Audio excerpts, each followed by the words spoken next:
Good morning, guys, and welcome to another episode of Positively Hendrick. I am Paige, one of their roommates. I don't know if I mentioned that earlier when I was talking, or when I was taking the hot air balloon videos, but yeah, that's who I am. Travis and Kayla have been kind of busy lately, so they haven't been able to do a whole lot of filming, so I thought maybe I'd do this sort of segment just in case they needed something extra to throw in, or I don't know, just kind of feel like doing it because I think it might be helpful. Who knows? I have been living with Travis and Kayla for a year now, and I have been friends with them for about, I want to say, 5 to 10 years, depending on which one we're referring to. I've known Travis for 10 years. I've known him since the beginning of middle school, and I've known Kayla since midway through high school, so since we were both about 16. And they've been through a lot of stuff and I've been through a lot of stuff, and we have all found different ways of staying positive, and so they feel like sharing it, and I think this YouTube channel is a great idea. I think it's a great way to not only bring about positivity and knowledge and bringing different ways of being positive, but also making themselves positive, because it always helps to have a hobby that you like doing, that you have fun with, and that keeps you positive. Like I said before, I've been through my own share of things, and I've learned a lot of different ways of dealing with negativities in life, both from my personal experience, trial and error, and I've learned from psychiatrists, psychologists, doctors, pretty much hippies, everyone from all walks of life. And I've learned some things that work for me and some things that don't, and I think that's sort of the thing with a lot of people. A lot of people think that being positive isn't really possible because some things they did, some stereotypical things didn't really work for them, and therefore they shouldn't even try. And some people are just actively trying to always find new ways to stay positive, which is something that I like to do. So I thought I'd share with you some things that work for me that might work for you too. First thing, if you know me well, you know that I love to read. This is the bookshelf in my room. It's always kind of like, I don't want to say a statement piece, but it gets a lot of conversations going. And I've always loved reading, and I read all different types of books. So I've got like biographies, I've got fiction, I've got poetry,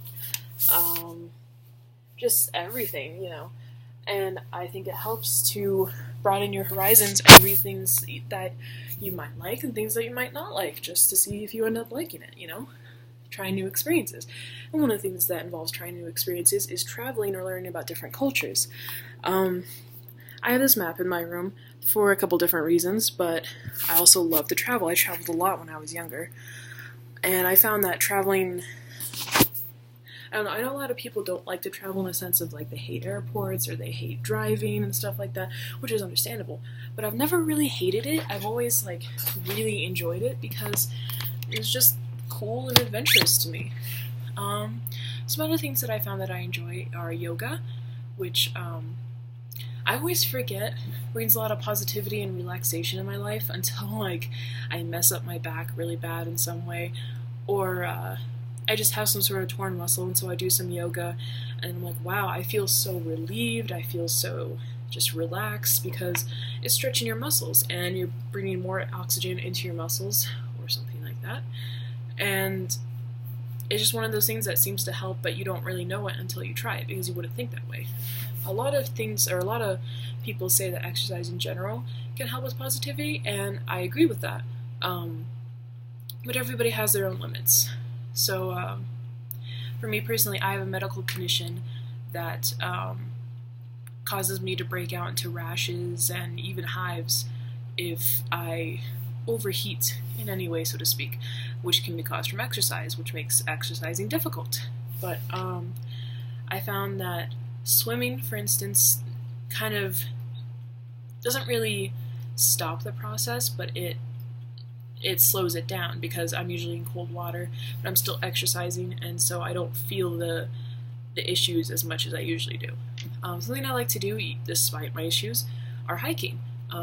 Every now and then, depending on how my schedule is, I'll go anywhere from 4 times a week hiking to once a week to a couple times a month.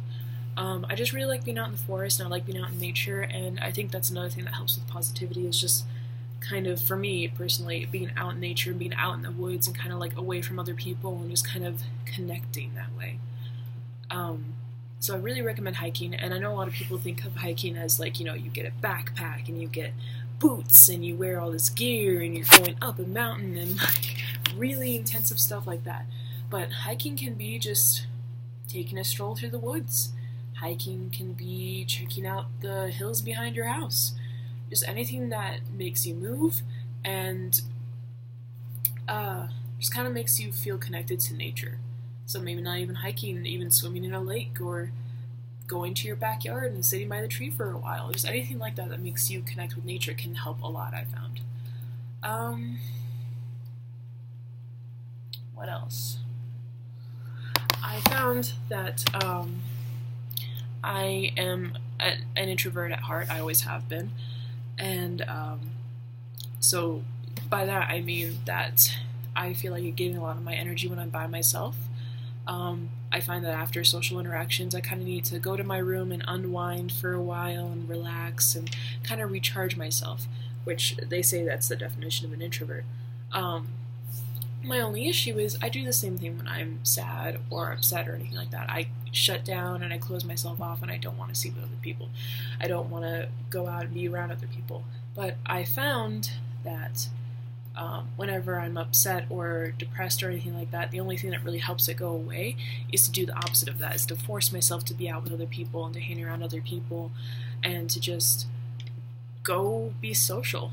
And that kind of falls into the line of, if you want to bring more positivity in your life, go outside of your comfort zone, but within reason.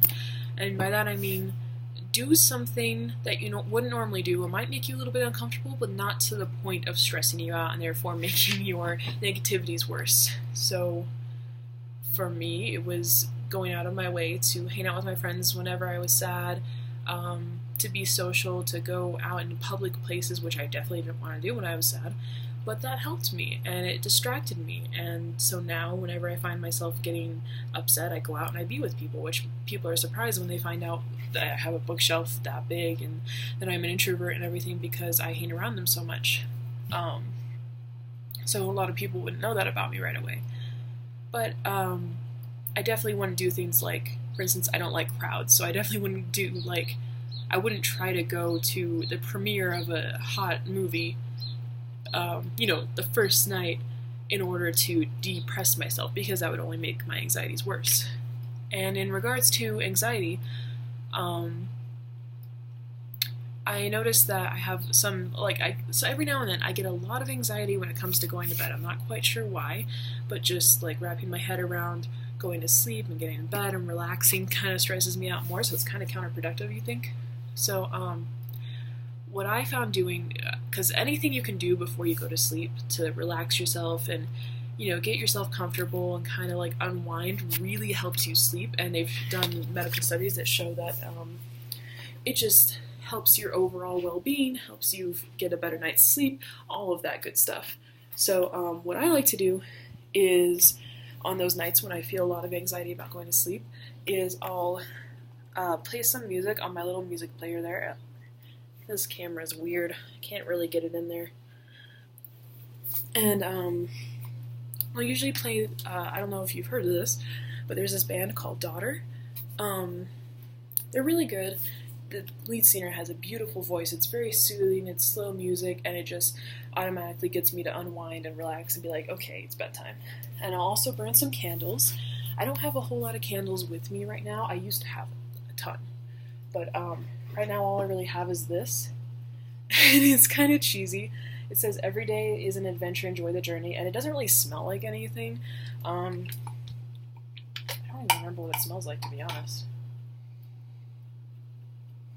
Kind of nothing. I mean, it has a scent, but I can't place it. It just kind of smells like home and relaxation. And the number one sense that we tie to memories, to relaxation, to anything like that, to positivity, is scent.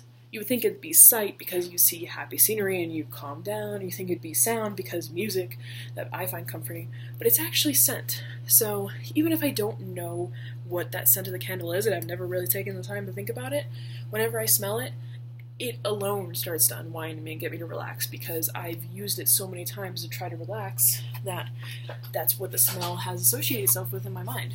Other times though, sometimes music will still get me anxious, or I'll be to the point where that isn't enough, or even I want to write because I like to write, and that will help me unwind. So, and I can't always write and listen to music. Sometimes I can, sometimes it helps, but other times I can't because the lyrics kind of interfere with my own wording and everything. So, there's this website which I can link in the description, or have Travis link in the description, I should say, if he wants to, where you can listen to sounds of different things. Descriptive, right? For instance, just all sorts of different sounds. One of the sounds I like to play when I'm really anxious and I'm trying to unwind and get ready for bed is I'll play the sound of a crackling fire on this website, and you can play multiple sounds at once. And I'll also play the sound of a cat purring. And it's like, I live with 3 cats. Shouldn't that be enough? But no, you don't understand. There's a whole other thing that comes with cats, and if you have cats, you know this, just with fur, and then they want to stay in your room all night, and then you have to break their heart by kicking them out because it's a whole thing. So you can listen to cats purring as well as a fire crackling, and then having that with a candle and everything and just kind of relaxing just helps. It's just kind of soothing sounds that you learn to associate with that sort of thing. I also found that, weirdly enough, I thought ocean waves would help me out, would help me relax, and they did at one point, but they don't anymore. They only bring me more anxiety. Who knows why the brain does what it does, but one of the weirder sounds that I found helps me out is the sound of a train. Not necessarily the whistle, but like if you're sitting inside a train and just, if you've ever been in a train, the sound of like the cabins kind of gently bumping into each other and just the sound of the tires on the tracks, that's really soothing to me for some reason. I've only been on a train like I think one time, maybe when I was really young, but I do remember when I was like 12 or so being on a train, and it wasn't that relaxing to me, mostly because I was really excited about wherever we were going, but for whatever reason I find that sound really soothing. There are a bunch of other things, that can help people out and stay positive. It just depends on what you do, like those guys who LARP. They found something that gets out their creativity in a sense, and also they get a lot of cardio going, they get really physical, and studies have shown that exercise helps being positive and helps raise the natural neurotransmitters in your brain that make you feel more positive and more happy and more satisfied with yourself. I just really recommend branching out and trying out everything. And like I said earlier, get outside of your comfort zone, but within reason. Just don't be afraid to try things as long as you know that they wouldn't make things worse. But sometimes that can be hard to tell because, for a while I thought, well, like going out and being around other people, that's of course going to make me more depressed, even more than I already am. But it didn't. And I also think that's about hanging around the right people, so know what people to hang around as well. So it just depends on a lot of things, but I gotta go because I just got off a graveyard shift and I need to go to bed. Gonna be doing a lot of stuff today. I don't know when or if I'll be seeing Travis and Kayla. Hopefully I will. But yeah, let me know if you decide to try on this stuff and it helps you. And also, like, comment, and subscribe. Leave a comment down below talking about things that help you stay positive, help you, be happy or become undepressed or anything like that. Share it, because you never know if that could help some people. Because some of the things I do, I hear people say, this helped me, and I'll be like, I'll try that, and now it's my thing that I do to help relax. So you never know who you'll be helping just by sharing some things by yourself. But like I said, I gotta go. So have a good day, guys. Bye.